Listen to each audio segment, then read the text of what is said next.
આ ગર્ભાશયની કોથળી છે, આ સર્વિક્સ એટલે કે ગર્ભાશયનું મુખ છે, જ્યાંથી પીરિયડ આવે છે. આ વજાઇના છે, એ ઓવરી બે બાજુ આવે, રાઈટ અને લેફ્ટ, અને તેને પાછળથી જે દેખાય છે તેને કહેવાય ફેલોપિયન ટ્યુબ એટલે કે અંડનલિકા.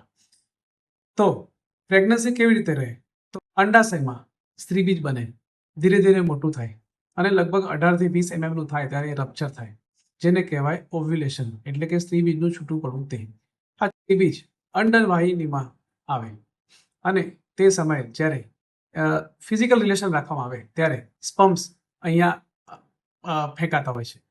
ત્યાંથી સ્પમ્સ ટ્રાવેલ કરીને ગર્ભાશયમાં થઈને ફેલોપિયન ટ્યુબમાં બંને બાજુ આવતા હોય છે.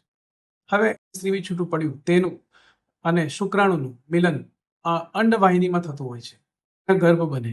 એ ગર્ભ થોડા દિવસમાં ટ્રાવેલ કરીને ગર્ભાશયમાં આવીને સ્થાપિત થતો હોય છે.